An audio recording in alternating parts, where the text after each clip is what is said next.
pelas quebradas da direita, juntinho da linha lateral, ajeitou a pelada, Toninho, atrasou um pouquinho mais, vai bater para o tumulto, Zico já perdeu lá pelo comando, correu, bateu Toninho, tentou Zico, fechou, subiu, cabeceou, entrou! Chegamos, meus amigos, estamos começando mais um Flamengo Cast, episódio número 86, e já estamos aqui com o nosso time de especialistas em nada para falar de tudo sobre o mundo do Flamengo, do futebol e muito mais. Eu sou Matheus Gonzaga e agora o Flamengo só tem uma chance de ganhar a Copa do Brasil esse ano. Uma ainda? É, uma. Só tem uma. Eu avisei. Saudações Galinha do Mal, vocês sabem o meu nome. E o Gonzaga fez uma frase de abertura muito parecida com a minha, então vou passar a vez. É agora que eu se consagro, rapaziada.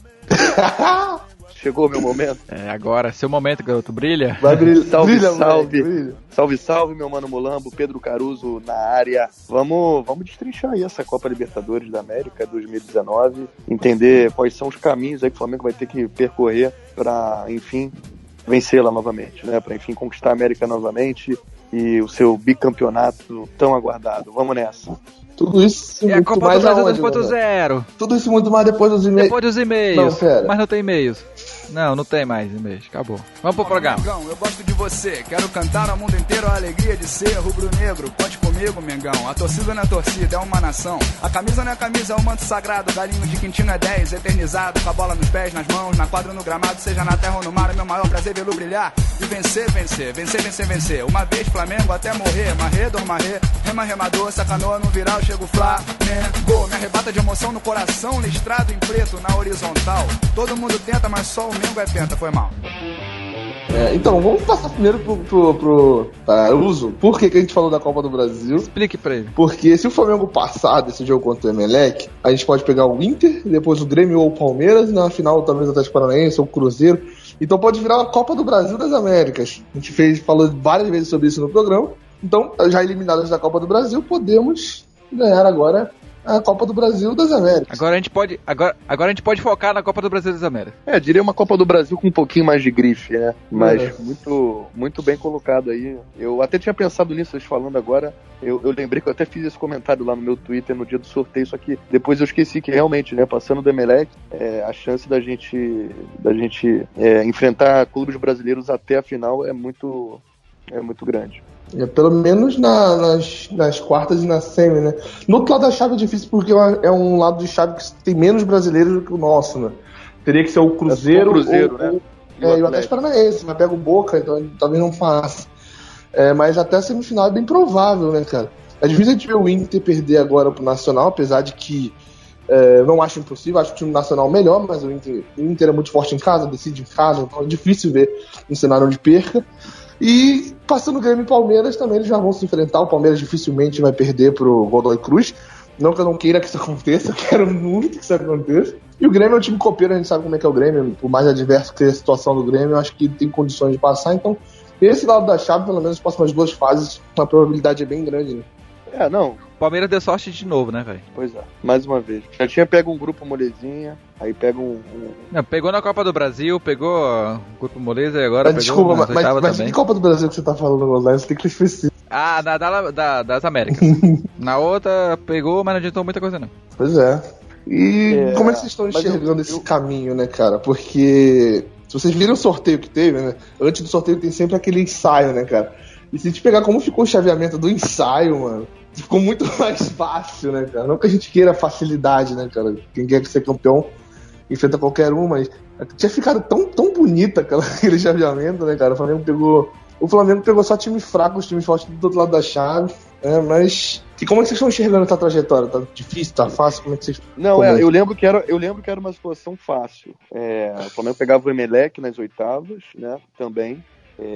E aí tinha um caminho bem tranquilo. Realmente eu lembro que era uma chave que em tese era mais fácil, mas assim, eu já parei com esse negócio de fazer prognóstico, ainda mais em mata-mata, né? E ainda mais na Libertadores, porque uma coisa é você fazer prognóstico para um mata-mata de Copa do Brasil, por exemplo, aqui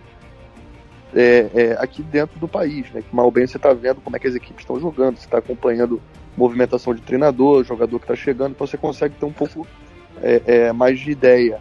Agora, por exemplo, a gente acha que em tese o Emelec é um time fraco. Eu até acredito que realmente seja, mas assim, eu não tô vendo o dia a dia do Emelec. Eu não sei como é que o Emelec tá treinando, quem é o treinador do Emelec, se o Emelec tá jogando num outro estádio. Eu sei que não, né? Eu sei que no caso não. Mas... que posição que tá no campeonato equatoriano, né? Pois é. Então é uma realidade muito, muito diferente, que a gente acha que em tese é um adversário mais tranquilo, mas aí chega na hora, é um jogador da base dos caras que tá despontando, é um time ajeitadinho, então assim, é muito complicado esse negócio de definir o que é fácil e o que é difícil na Libertadores. Né? Muita gente comemorou o Atlético Paranaense, né? O Independente Del Valle, se eu não me engano, foi o quê? 2017, né? Que chegou na final. Porra. 2017 não, porque 2017 foi o título do Grêmio e foi contra o Lanús. Acho que foi 2016 ou 2015. 2016 perdeu pro Atlético Nacional. 17 ou 2016. Eu acho que foi 16. 16 perdeu pro Atlético Nacional. Pois é. Eu lembro, então assim, se eu vejo em 2016, pô, sai o sorteio lá da Libertadores, o Flamengo pega um Independente Del Valle, ia tá feliz pra caralho. E aí? Entendeu? Aí ia chegar, né, a gente ia estar enfrentando ali, talvez sem ter tanta noção, a gente ia estar enfrentando um finalista de Libertadores. O segundo maior. Pode dar um exemplo até. A gente pode dar um exemplo melhor. Se a gente pega um Botafogo em 2017, a gente vê essa Freguês, clássico, mas o Botafogo fez uma Libertadores muito boa, né? Exatamente. É um time que ninguém dava por nada. Eu já encontrei aqui como é que ficou o ensaio do sorteio da Libertadores desse ano. O lado da chave ficou assim: Godoy Cruz e Libertad, né? No cruzamento contra Nacional do Uruguai e Cerro Porteño. Aí, ainda no mesmo lado da chave, Flamengo e Emelec, pegando Atlético Paranaense ou Olímpia. E aí, do outro lado da chave, ficou São Lourenço e Cruzeiro, LDU e Palmeiras, River Plate e Boca e Grêmio e Inter. Nossa senhora. Não tem nem comparação lá da chave com o outro. Tava muito mais legal. Tava bem mais interessante. Mas, na teoria, né? Voltando naquele papo, na teoria. Exatamente. Esse ano aqui, cara, querendo ou não, não tá tão diferente. Por mais que a gente pegue o Internacional na próxima fase, que é um adversário de muita tradição, pode ser que a gente pegue o Nacional do Uruguai, que também não é menos tradicional, mas não é pegar de cara um Boca. Esse lado. Mas eu tenho pra mim que pegar um Boca nenhuma das fases anteriores é muito melhor do que pegar na final. Depende, cara, porque na final a camisa pesa, cara. E a gente vai entrar naquele assunto de novo de que a gente pode ser doente o que for de apaixonado, a gente sabe que a camisa do Flamengo em competição internacional não pesa favorável para classificações. Ela pesa, e por mas isso pro outro lado. A gente sabe muito bem como é que funciona. A América do México tá indo pra lá.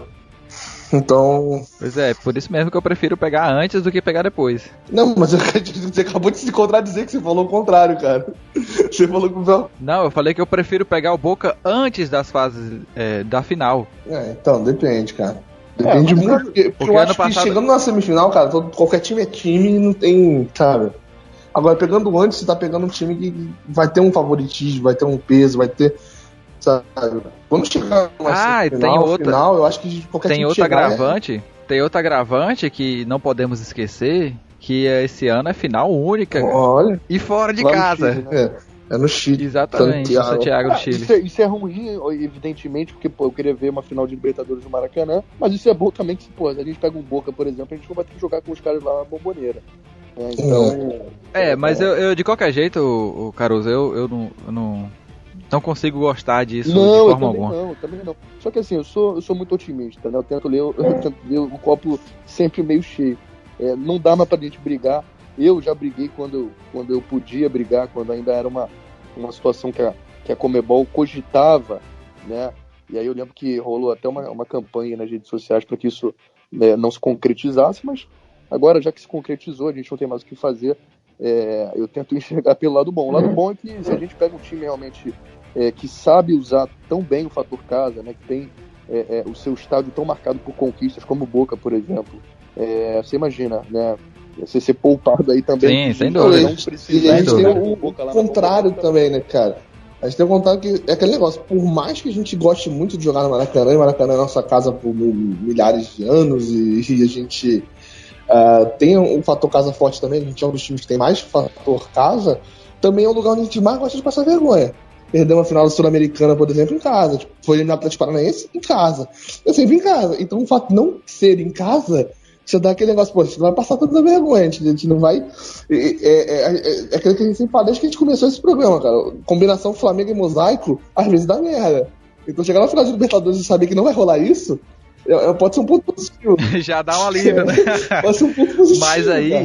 Mas aí, eu tava até pensando nisso ontem, e já comentei isso ano passado, se não me engano, em algum programa, e já comentei isso várias vezes. O Flamengo pegou uma urucubaca, não sei o que nome dá, mas pegou uma caatinga que precisa ganhar um título pra sair esse trauma, velho. Pegou esse trauma, entendeu? Então, eu percebi que cada dia, cada campeonato tem pesado mais ainda. Tem sido mais preocupante, porque, digamos, no momento até do jogo em que o time vê a eliminação ser iminente, cara, parece que bate um desespero na torcida. A torcida, você percebe, a torcida não tem mais. Vamos fazer uma interrupção aqui, Gonzaga. Vamos ao quiz da semana. Gonzaga, eminente ou iminente? 5 segundos. Tempo, deixa eu ver. Eminente ou iminente, Gonzaga? Qual é o correto? Eminente. Mas não saiu iminente, não? Não sei, Gonzaga. Não, falou certinho. Na minha cabeça, falei certinho. Até onde eu sei. Prossiga. Mas então, até eu percebo que até a torcida já está, já tem estado assim. No momento do jogo, cara, se o Flamengo não faz um gol, quando os minutos começam a passar, a tensão começa a pairar no estádio, sabe? De ver o torcedor preocupado e não ter forças para poder empurrar o time, que digamos assim, precisa, e é característico da torcida do Flamengo ver isso. Então, tem pesado no time, tem pesado na torcida e tem pesado no clima do clube.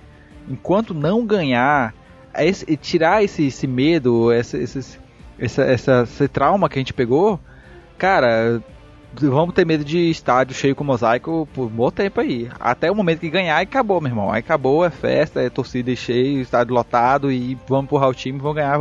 A torcida tá muito ferida, né? A torcida tá muito machucada. Demais.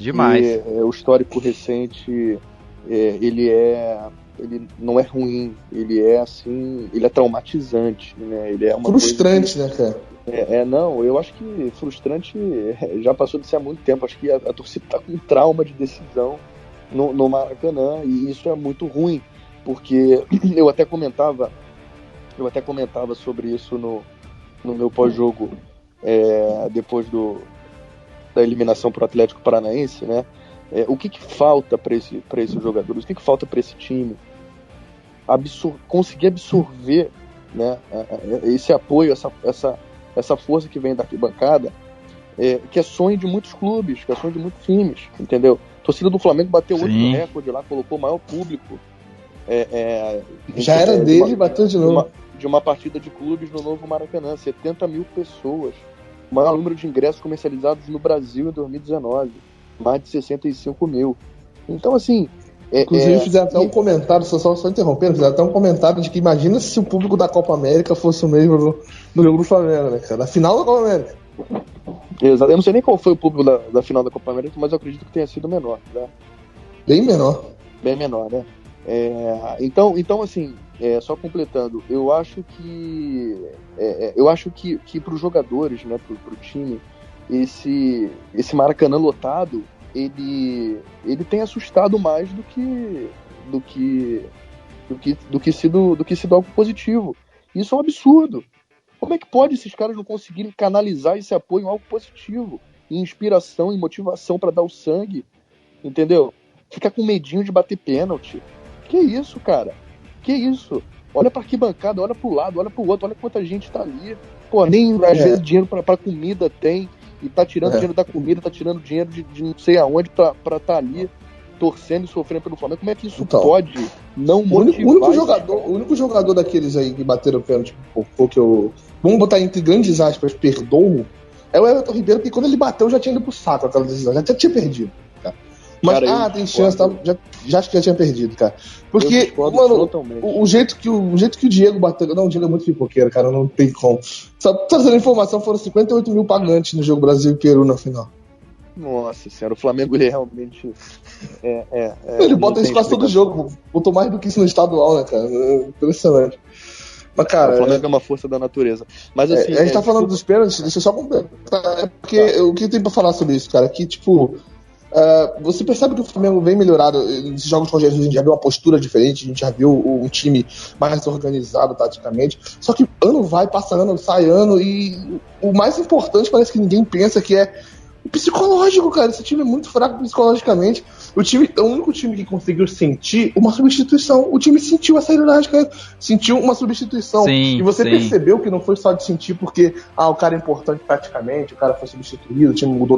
Não, ele sentiu a substituição. Taticamente. Sentiu psicologicamente a substituição, cara. Isso é deplorável, cara. Isso é absurdo, cara.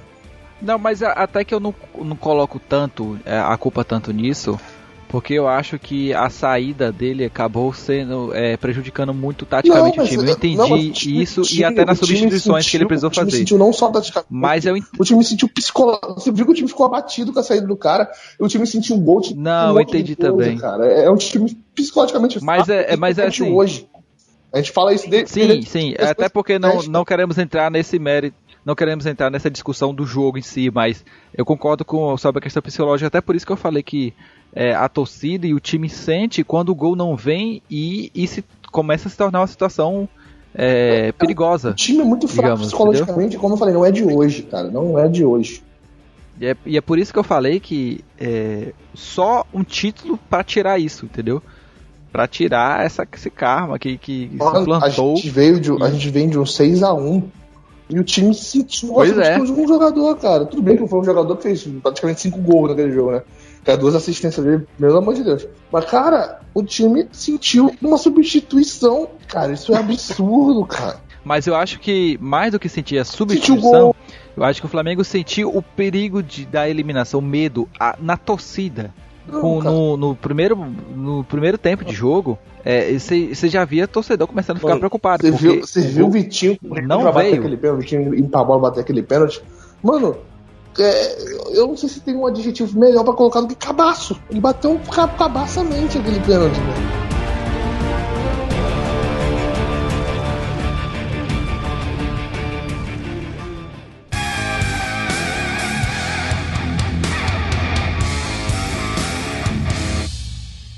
O paralelo que eu tento fazer em relação a Flamengo e decisões, né, pelo menos nessa década, vamos colocar assim, é uma metáfora da vida, né?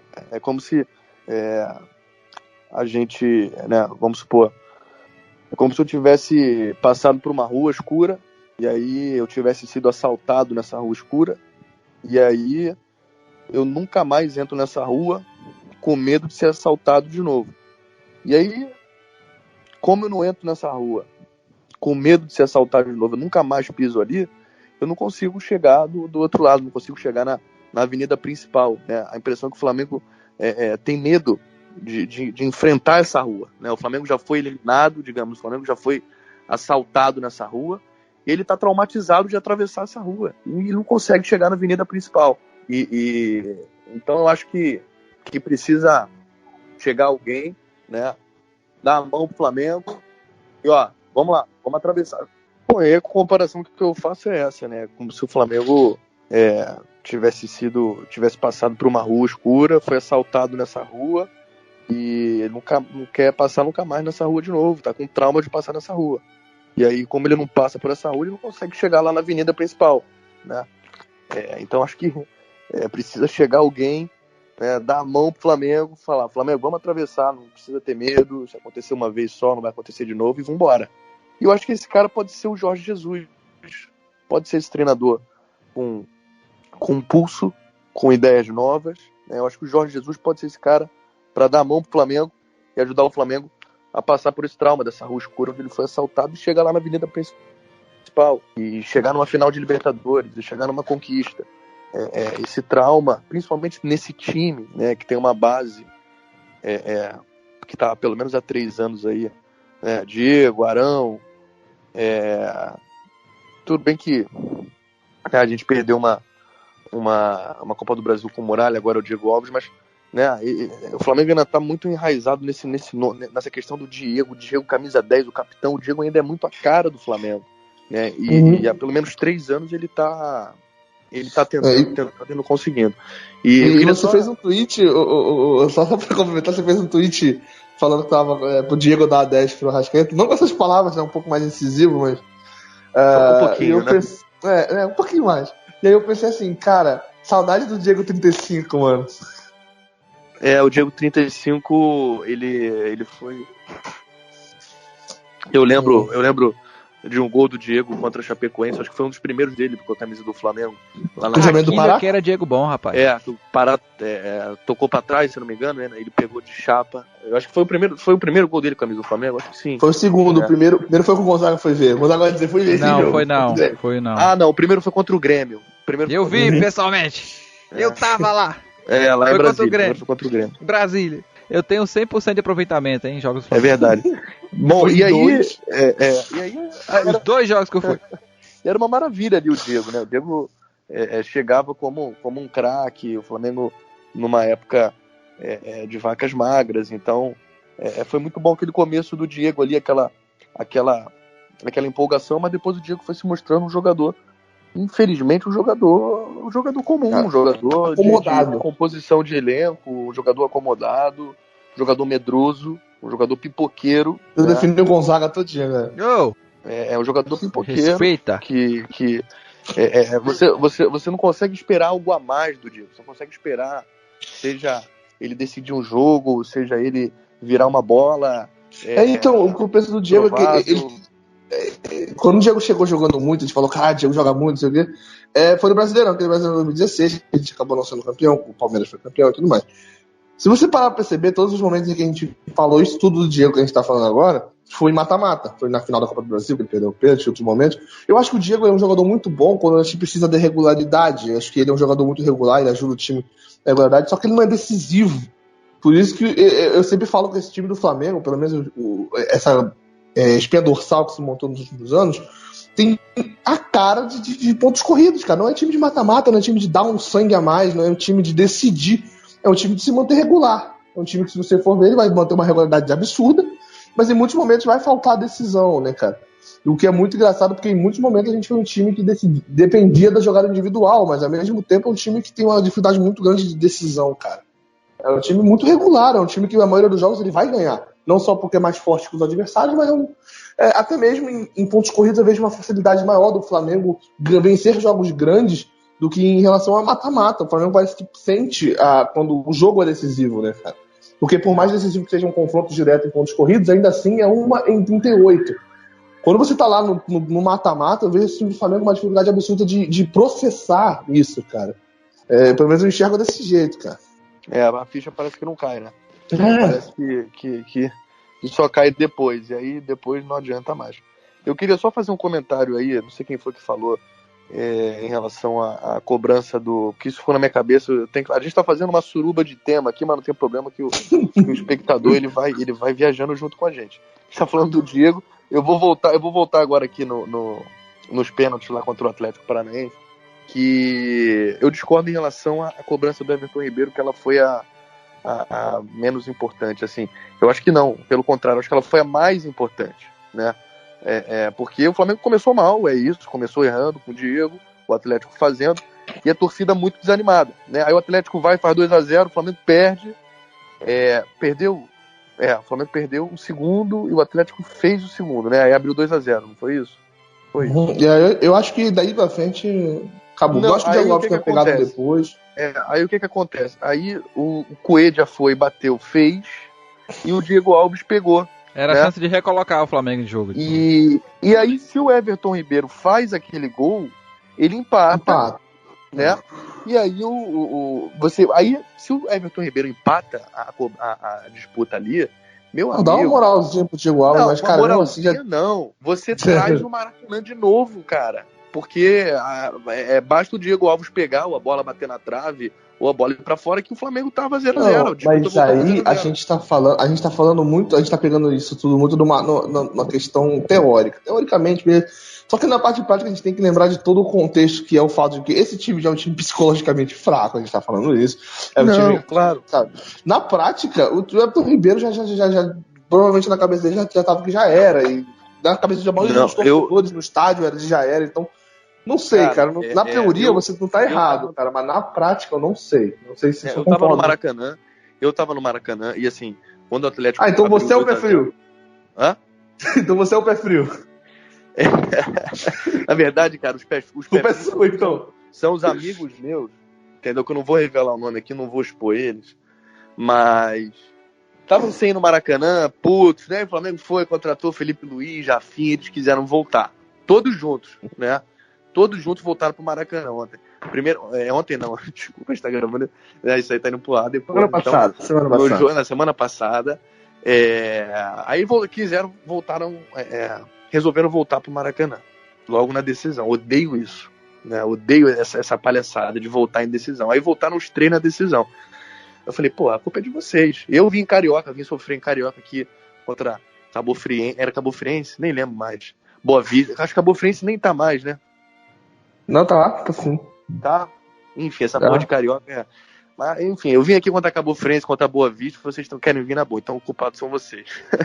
Mas assim, eu vi o clima no Maracanã, quando o Atlético abriu 2-0 na disputa de pênalti, ficar realmente um velório.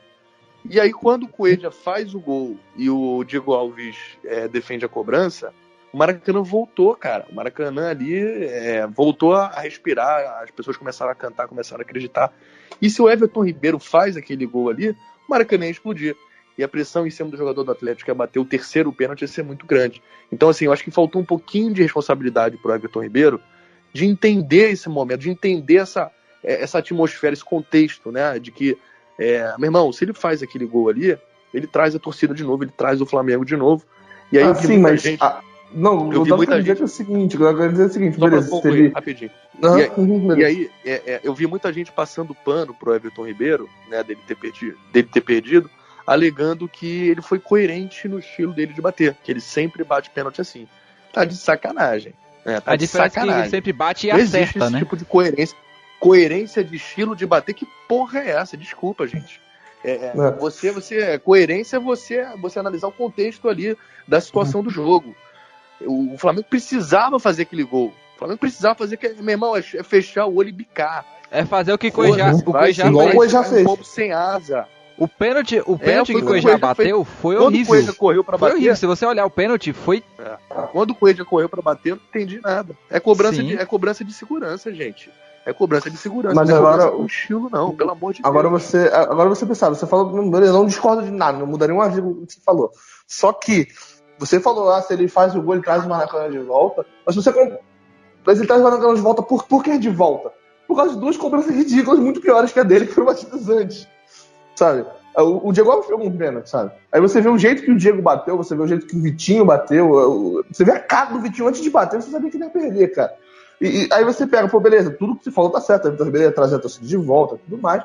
Só que, mano, ele teria que trazer de volta porque a torcida perdeu, digamos assim, né? Se perdeu. Por conta de cobranças ridículas, cobranças cabaças, que a gente pode falar, pipocadas absurdas. Então, cara, não teria sido necessário trazer a torcida de volta, digamos assim, se não tivesse perdido ela em cobranças muito ridículas e muito infantis e cara, não tem como, por mais que tenha sido uma cobrança do Everton Ribeiro que não foi uma boa cobrança, não chega perto que o Diego, cara, a cobrança do Diego, cara. Mano, o que foi que ele fez? Eu não tô entendendo até agora, não sei o que foi que ele fez, eu acho que eu não vou entender nunca. Não, foi bizarro. O Diego, na minha opinião, ele é claro que agora é muito fácil a gente ficar nessa caça às bruxas aqui, a gente apontar o dedo, ficar fazendo análise, né, de resultado, isso é muito fácil, mas assim, eu acho que realmente o Diego, se a gente puder dividir aí em cotas, né, de culpa, né, em cotas de culpa, sem dúvida o Diego vai ficar com a cota maior, porque ele era o capitão do time naquele jogo, era o camisa 10, né, E pelo que eu entendi depois, vendo as entrevistas pós-jogo, inclusive a entrevista dele, eu vi que ele falou, isso aí me deixou mais puto ainda, isso aí me deixou, eu acho que me deixou mais revoltado do que ver ele perdendo aquele pênalti daquele jeito ridículo. Ele falou, não sei se vocês chegaram a acompanhar isso. Não, eu tô me blindando desse tipo de coisa pra não ficar muito mais raiva. Ele falou que realmente tinha um outro jogador que estava melhor que ele, se não me engano, era o Gabigol. Ele falou que realmente o Gabigol estava treinando melhor que ele, estava tendo um aproveitamento melhor do que o dele nos treinos, mas ele achou que naquele momento ele tinha que assumir a responsabilidade e pediu para bater. E pediu para bater, inclusive, como primeiro. E aí eu te pergunto, o cara reconhece que tem um companheiro melhor do que ele, com um aproveitamento melhor que o dele. Ele chama a responsabilidade para bater daquele jeito. E aí ele não deixa o cara bater. Eu acho que ele tá sendo um tremendo de um filho da puta. Ele tá sendo um tremendo de um individualista. Eu entenderia se ele chamasse a responsabilidade de bater, se fizesse o gol, beleza. Ele chamou a responsabilidade pra bater daquele jeito. Não é nem perder o pênalti. Se ele bate lá perto, beleza. Acontece de você perder um pênalti, ter um bom goleiro na sua frente, acontece. Como foi o caso do Moisés. Como foi o caso do Moisés. Não existe, né? Exatamente, não existe bom jogador que pode ser bom que for, que vai fazer todos os gols de pênalti. Uma hora vai perder. Normal, bom jogador perde uma hora ou outra. Agora, o cara chama a responsabilidade. Capitão do time, vou bater primeiro, mesmo não sendo o melhor nos aproveitamentos, vou chamar a responsabilidade, vou bater, sou experiente. Pra bater daquele jeito? Ah, não, sinto muito, cara. Pois cara, mas o ruim não é perder o pênalti, entendeu? É a forma com que ele bateu, a displicência, cara.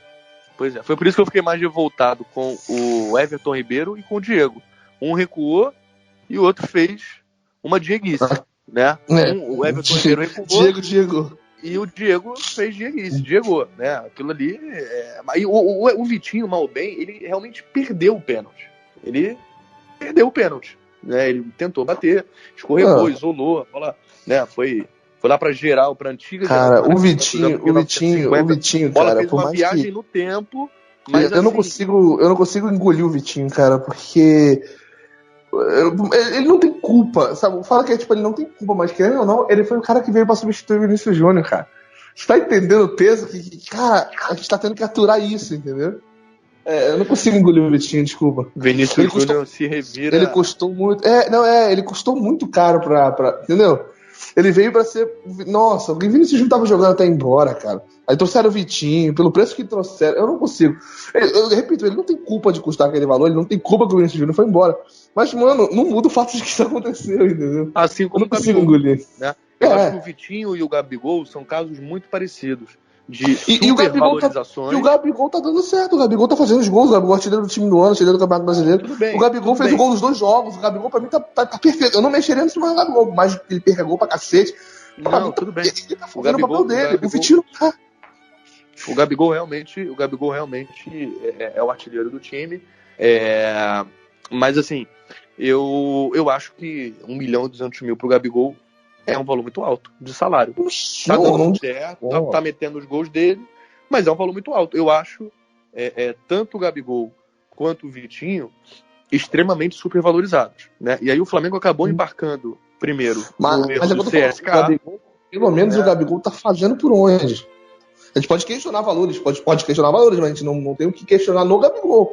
Os valores, sim, a gente pode questionar os valores que ele ganha, tudo mais supervalorizado. Mas, cara, o cara tá fazendo os gols dele, o cara é artilheiro, o cara fez gol nos 2 jogos da decisão. O cara, ele tá fazendo a parte dele, cara. A gente pode repetir, a gente pode questionar valor, salário, isso aí, beleza, mas o que o cara tá fazendo por onde? O cara tá fazendo a parte dele. O foda é que o entorno dele, em alguns momentos, não colabora. Cara, o cara tá fora. Eu tenho um problema de realmente não ir com a cara do Gabigol. É uma questão minha. Eu não também sofro esse problema.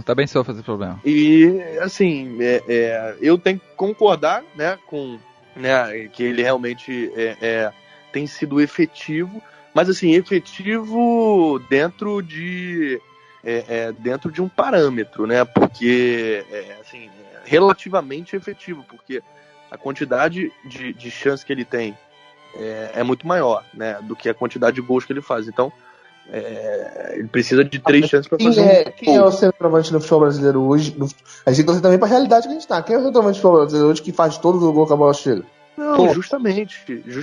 A gente vive uma realidade. Marcelo, eu vou invocar agora o momento guerreiro. Depois de 3 semanas sem falar de Guerreiro, vamos trazer o Pois é, a gente tinha o melhor centroavante do Brasil no nosso time, tava lá quietinho, o Guerreiro. E hoje, Momento Guerreiro. e hoje ele tá Cara, ruim. mas aí o Guerreiro Eu acho- perdia todo gol contra ele, cara. O Guerreiro perdia mais gol do que o Gabigol e fazia menos, cara. E tá lá no Eu Inter. A gente não tá falando que o Guerreiro tá foda pra caralho no Inter, cara. Eu não tô vendo o Guerreiro foda no Inter, não, cara. Desculpa. Pra mim, o Gabigol tá fazendo a temporada melhor que o do Guerreiro. Minha opinião. Se vocês discordam, fique à Não, assim, vontade. se você pegar o número de gols eu tava vendo isso esses dias. O número de gols do Guerreiro no Maracanã em 2 anos e meio, se eu não me engano, é o mesmo número de gols, ou, se eu não me engano, até menor do que o Gabigol em 6 meses no Maracanã.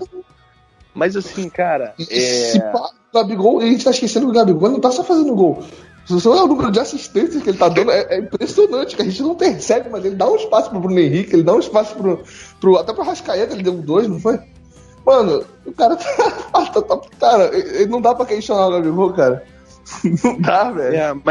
mas assim, cara, eu Eu não tô falando que ele joga pra caralho. Eu acho que se o o Gabigol fosse unanimidade, se o Gabigol fosse essa unanimidade aí, que não tem como questionar, que não tem como falar, o Flamengo não estaria cogitando pagar um valor tão alto no Pedro.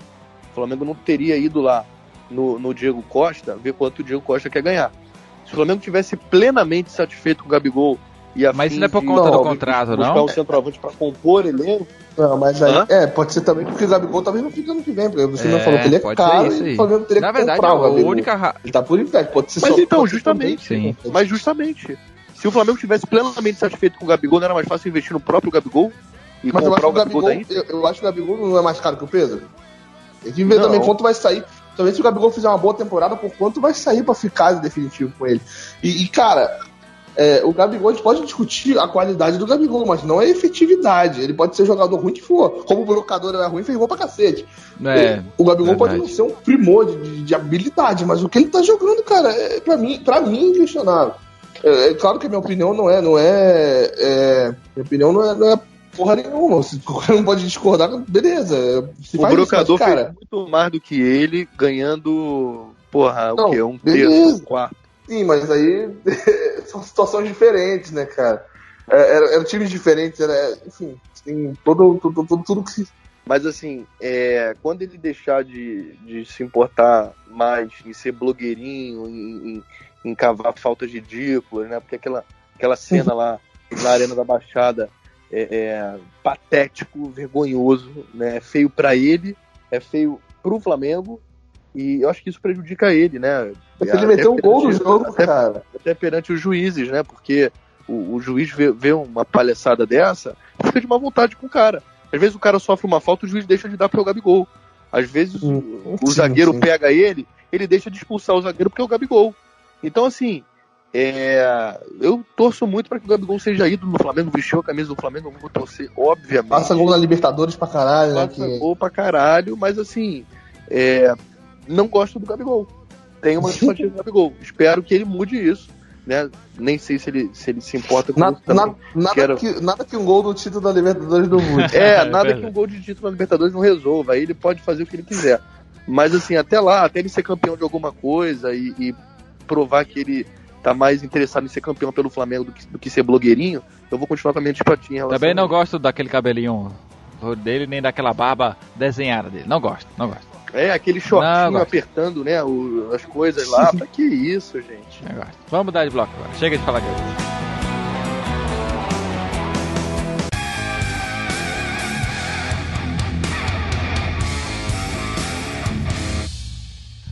Bom, meus amigos, já falamos muito sobre os acontecimentos recentes do Flamengo, mas agora precisamos fazer uma perspectiva para o futuro, o que resta agora para a Libertadores, né, para o resto da temporada.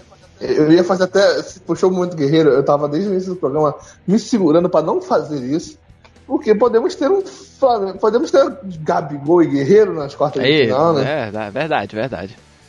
E, mas um ponto interessante que eu estava pensando, falando de futuro agora, né, é que após essa traumática, eu não vou falar tática, mas traumática eliminação, o Flamengo tem teve o jogo contra o Corinthians agora e tem um jogo fora de casa. O que dá... E esse programa está sendo gravado antes do jogo contra o Corinthians, é sempre importante lembrar. E hoje, inclusive hoje o jogo, né? E é um jogo fora de casa. Eu acho que dá aí uma oportunidade para o Flamengo fazer as pazes consigo mesmo, né? Ficar em paz consigo mesmo e com a torcida. Porque aí... É impressionante, porque aí... antes da gente até falar disso, é impressionante o quanto, desde que o Jorge Jesus chegou, é um carrossel de, né? A gente não faz a menor ideia de como vai estar o clima por causa do jogo do Corinthians. A gente não sabe como foi o jogo contra o Corinthians, tá gravando antes.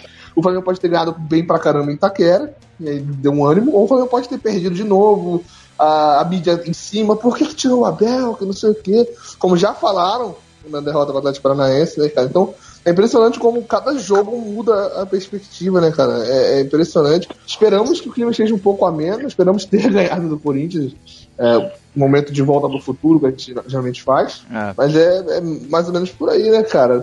É impressionante também a mídia, né, cara? Eles falaram depois do jogo, enfim, mas o jogo é hoje, né? Libertadores, vamos ver o que vai dar. E eu acho que isso é uma oportunidade até, como eu falei, para o Flamengo ficar em paz consigo mesmo e com a torcida, porque se fosse um jogo no Maracanã, pós-eliminação, o clima poderia ser aquele clima de Flamengo e Cruzeiro na Libertadores do ano passado.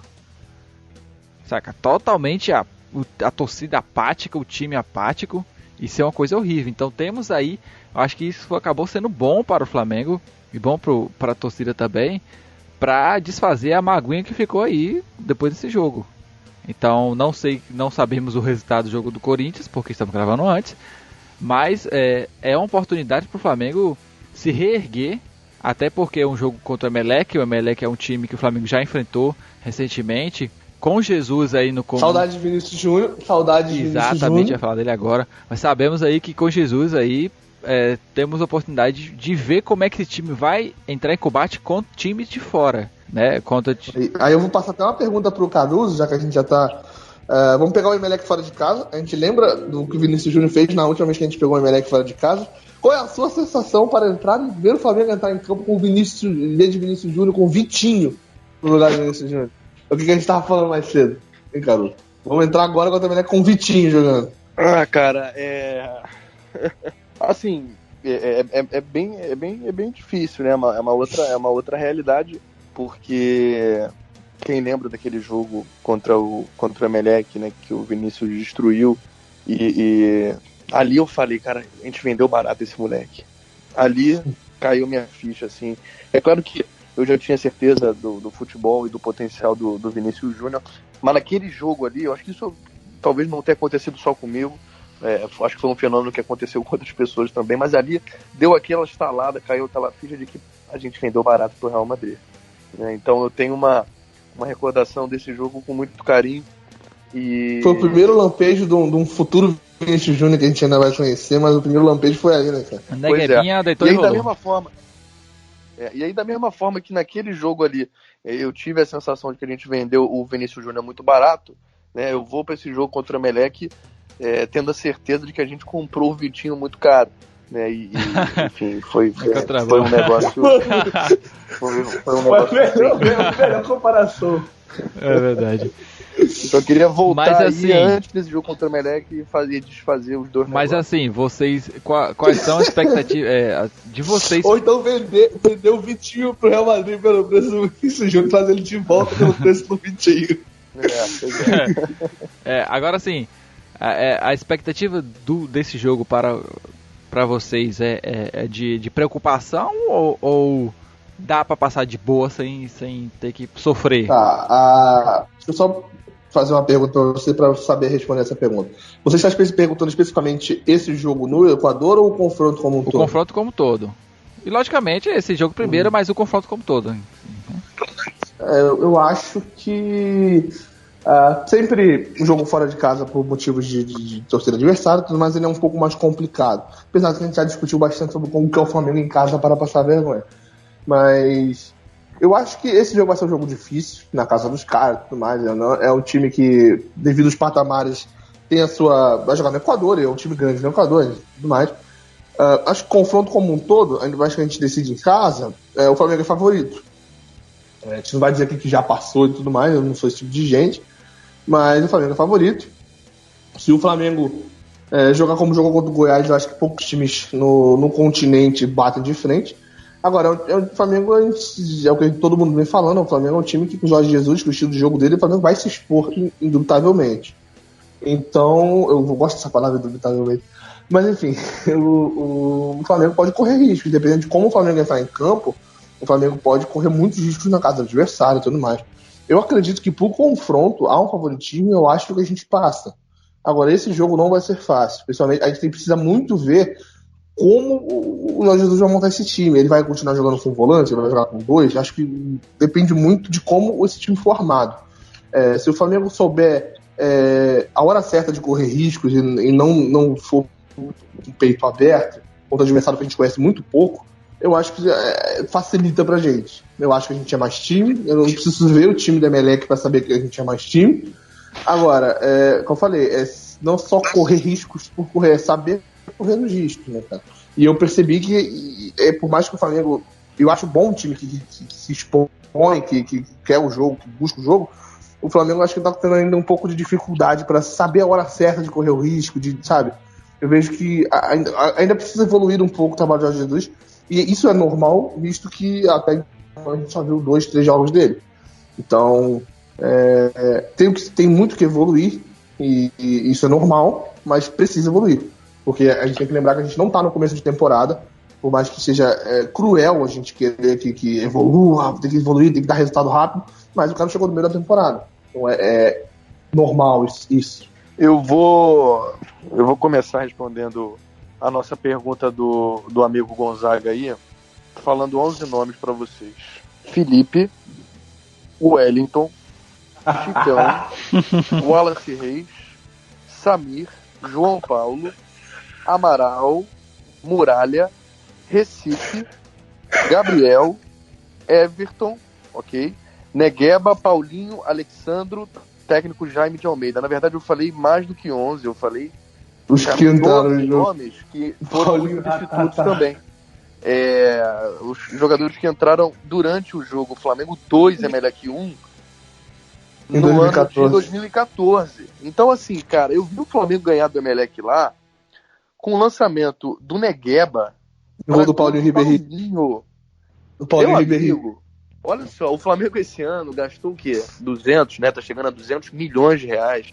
Com a Arrascaeta no time, com o Gabigol ganhando 1.200.000. Bruno Henrique. Bruno Henrique. Então, assim, eu não tenho direito, eu não posso ter o direito de achar que o Flamengo não vai não só passar do Emelec ganhando no Maracanã, mas ganhando lá também, ganhando bem lá no Equador, na casa dos caras. Então, assim, eu acho que é basicamente isso. O Flamengo quer ser campeão da Libertadores, não pode ter medo do Emelec, e principalmente pelo histórico que o Flamengo já tem com o Emelec. É claro que, assim, tem a questão do que eu mesmo falei no começo aqui do podcast, de que a gente pode enfrentar times da Libertadores que teoricamente são mais fáceis, e aí a gente acaba se surpreendendo, né? O time jogando acertadinho. Vou dar um outro exemplo aqui, né? O Defensa e Justiça da Argentina. Né? Se eu visse esse time no sorteio, eu acharia excelente, né? Um time que eu nunca ouvi falar, mas era um time que tinha um treinador revolucionário, que estava jogando um futebol super bonito. Então, assim, por que isso não pode acontecer, né, com outros times? Eu acredito que não seja o caso do Emelec, né? Talvez isso possa acontecer numas quartas de final. Numas quartas de final, semifinal também não, porque vai ser a Copa do Brasil 2.0, muito provavelmente. Né? Mas assim, a minha teoria é essa, cara. A dificuldade você não pode cravar que vai ser. Se não acontecer agora, pode acontecer no ano que vem, mas eu acho que não tem como. Não tem como o Flamengo ter medo do Emelec, porque realmente o Emelec não melhorou, não se revolucionou de 2014 para cá. Continua sendo um time médio, com o fator casa que não é tão forte, né? O estádio do Emelec não assusta tanto. O Flamengo já ganhou lá, inclusive, e vai decidir no Maracanã ainda. Então, a torcida dos caras também não é mas é grande coisa. Vale só um lembrete. Não, eu só quero fazer um adendo, porque o Caruso lembrou de 2014. E eu acho que o meu maior trauma no Maracanã foi o Leão, então. Não é. Por que você fez isso comigo, cara? Nossa, o Leão foi sinistro também, né, cara? Puta que pariu. Eu sei que você foi na América do México, cara. A gente, o Abdala já contou a história de você no jogo. Mas, porra, o Leão foi. O é muito pé frio, cara. Pra tudo na vida. É muito pé frio, pelo amor de Deus. Mas caralho, cara. Mano, esse jogo do Leão foi inacreditável, né? Mas só lembrando que aquele jogo que o Vinícius Júnior resolveu pra gente, não foi um jogo que o Flamengo deitou e rolou, o jogo que o Flamengo passou por cima, o Vinícius Júnior. Não, foi um jogo difícil. Foi um jogo onde. Não, foi um jogo difícil, mas foi um jogo, se todo mundo lembrar, foi uma das melhores atuações do Flamengo nos últimos anos, em Libertadores, principalmente fora de casa. Sim, mas por quê? O Flamengo jogou muito bem, estava melhor do que o Emelec e acabou tomando um gol, o primeiro gol, né? Foi um coisa abrindo o placar. E a gente até falou, cara, o Flamengo tá jogando, o Flamengo vai fazer gol a qualquer momento, o Flamengo está melhor em campo. Há muito tempo o Flamengo não joga um jogo de Libertadores assim, que não sei mais o quê. E ele tomou o gol. E a Vinícius Júnior entrou, ajudou o time a ganhar, beleza, mas o time jogou bem aquele jogo, cara. Mas foi aquele resultado que surpreendeu a torcida, porque até já estávamos acostumados a não ter boas atuações. Então o Vinícius Júnior resolveu a questão. Agora estamos acostumados a não. Ainda estamos. Vamos conjugar o verbo no tempo certo dele. Porque agora, olhando aqui o Emelec ganhou do Cruzeiro dentro de casa, da casa do Cruzeiro. Foi um jogo que o Cruzeiro, o Cruzeiro passocou bonito desse jogo, cara. O empate dava pro Cruzeiro passar em primeiro geral. O Cruzeiro passocou esse jogo. E o Cruzeiro desse jogo pra cá tá uma baba, né, cara? Só agora contra o Atlético Mineiro que fez um bom jogo de novo. De lá pra cá, o Cruzeiro passocou legal. Mas também o desempenho do Emelec não foi extraordinário. Não, pelo na contrário. Primeira fase. Foi muito mediano. Só passou por causa desse jogo, inclusive, muito mais por demérito do Cruzeiro. Enfim. E que o Deportivo Lara também perdeu, né? Pois é, a gente falou daí da Copa do Brasil 2.0. Ainda acho que pro Internacional não vai ser essa moleza toda passada nacional, então esse é o jogo mais importante, digamos assim, pra gente ver se vai ter ou não uma Copa do Brasil 2.0. Acredito que os outros brasileiros, o Grêmio, o Palmeiras, o próprio Flamengo, acho que são times que vão passar. Aí eu já tô fazendo análise não como flamenguista, mas como quem analisa o futebol brasileiro como um todo. Acho que esses times têm uma facilidade maior para passar. Se a gente quiser analisar essa Copa do Brasil 2.0, fica para ver o que vai acontecer no jogo do Inter e do outro lado da chave, né? Porque todo jogo do Cruzeiro contra o do Atlético Paranaense, né? Boca e River, aí é um confronto bem mais complicado de fazer prognóstico. E a minha preocupação é porque o Flamengo precisa ganhar o título esse ano, tem que ganhar para tirar essa urucubaca, essa nhaca, tudo que a gente está tendo, mas é porque a Copa do Brasil do Brasil tava mais fácil do que a Copa do Brasil da América, então aí a preocupação fica aí, porque a gente discutiu isso e eu falei que não necessariamente. O que foi que eu perguntei pra você naquela hora? E eu jurei perder para esse passado Emelec, qual é o mais fácil, então? Mas aí tem o outro lado da chave que tem os times aí que é complicado. Mas aí, agora, eu jurava que você abriu o programa dizendo que o brasileiro agora é obrigação. Pode ser. Pode recapitular aí, volta aí a fita pra encerrar o programa. Deixa eu fazer uma pergunta aqui pra vocês. Qual o palpite de vocês pra São Lourenço e Cerro Porteño, brincadeira? Eu não faço ideia. Mas, só pra fazer um comentário em relação ao brasileiro, se não ganhar o brasileiro esse ano é chacota, tá? É vergonha. É humilhação, cara.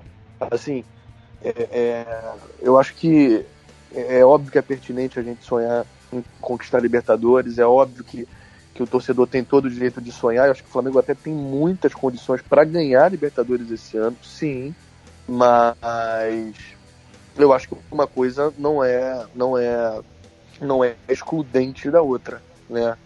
Muito menos agora sem uma competição para disputar. O Flamengo, gente, olha só, são 10 anos sem uma conquista de Campeonato Brasileiro. São 6 anos sem uma conquista. 6 anos sem uma conquista nacional. Eu não discordo de você, só que enquanto a gente está comentando. Se o Flamengo não for campeão, quem vai ser campeão é o time verde lá pelo segundo ano consecutivo. Então, assim, tem isso ainda. não dá, entendeu? É isso que eu tô falando. Tem 6 pontos pra tirar, então vai ter que tirar, vai ter que dar um jeito de tirar. São 28 jogos em disputa, entendeu? E o brasileiro é obrigação agora? Não, mas o que eu tenho que falar, ser... só pra compor isso que você tá falando, cara, que é exatamente isso que você falou. A gente tá aqui falando, pô, brasileiro é obrigação, agora que a gente perdeu a Copa do Brasil, só que lá no Palmeiras Cast, lá se tem, eles estão falando a mesma coisa, cara.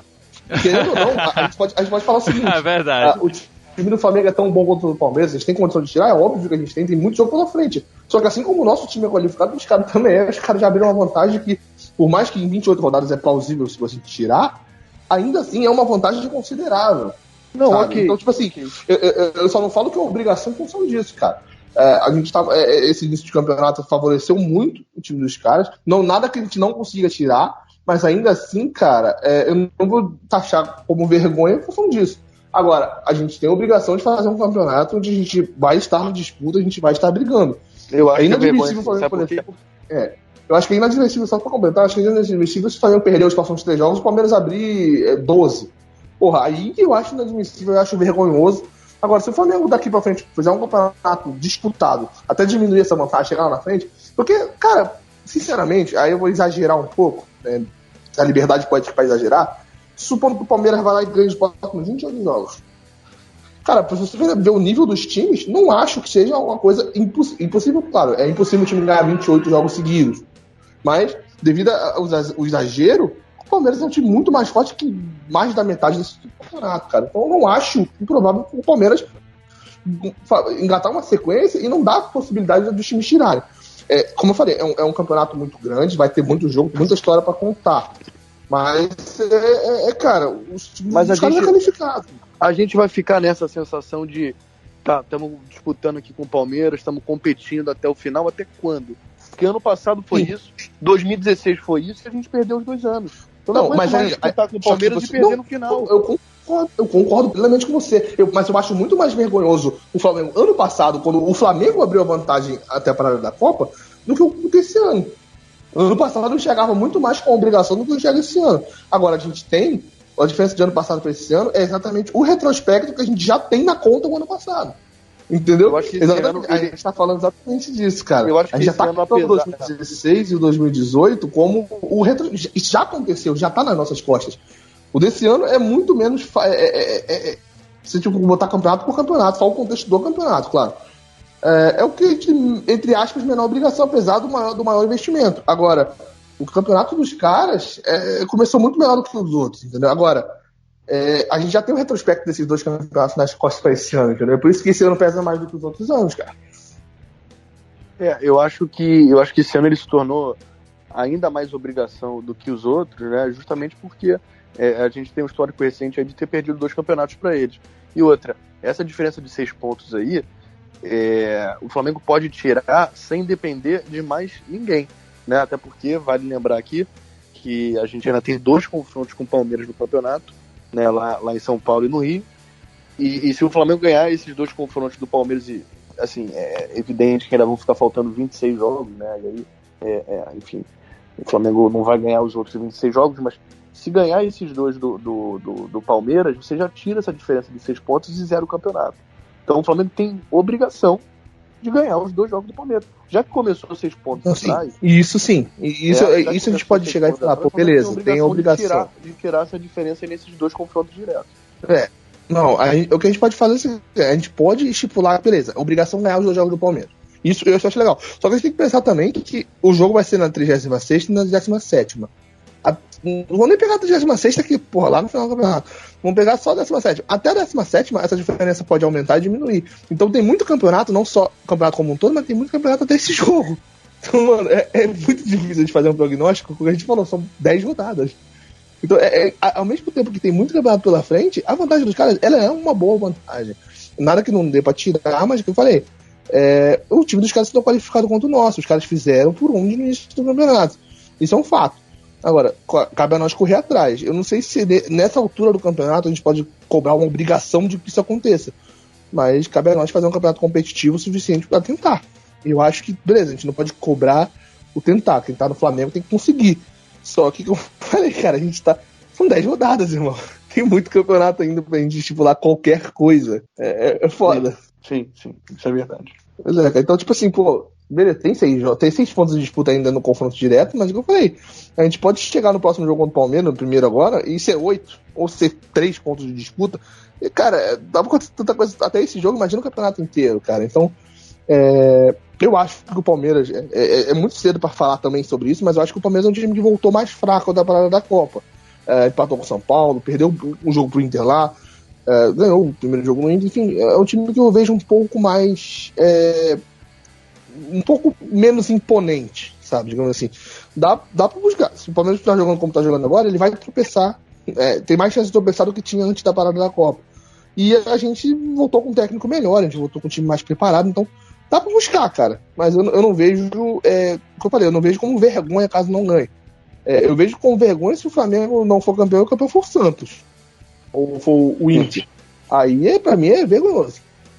Sim, também. Aí mas sim, assim, aí eu... não só dá como o Flamengo deve buscar esse título pra honrar essa torcida. Não, buscar sim, fazer um campeonato pica pra caralho e, pô, isso aí não tem dúvida, o Flamengo tem que ser competitivo. E se esse time do Flamengo for competitivo no Campeonato Brasileiro, considerando o nível dos outros times, se o Flamengo não for campeão, ele termina em segundo. Não tem outro time, cara, desculpa. Agora, é foda se todo ano terminar em segundo no Palmeiras, eu não discordo de você disso.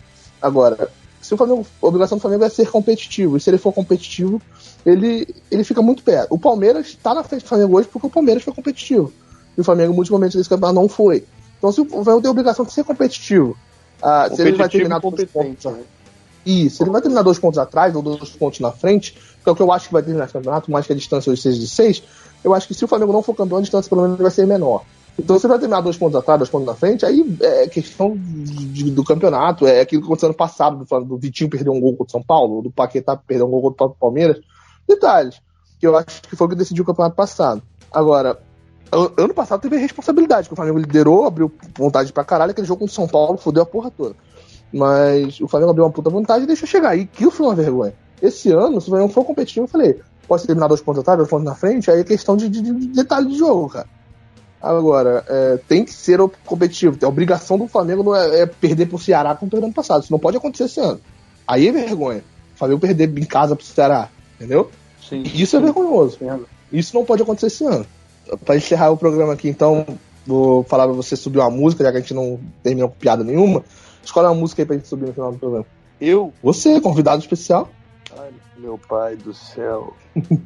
Vamos terminar em alto astral aí, né?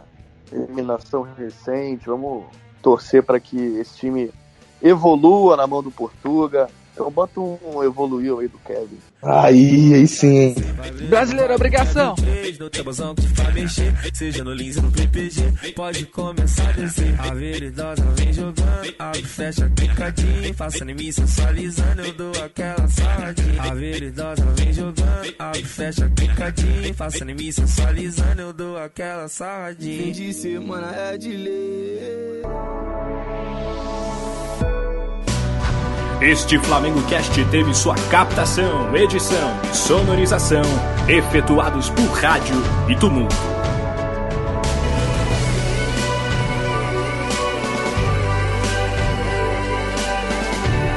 Realização flamengocast.com.br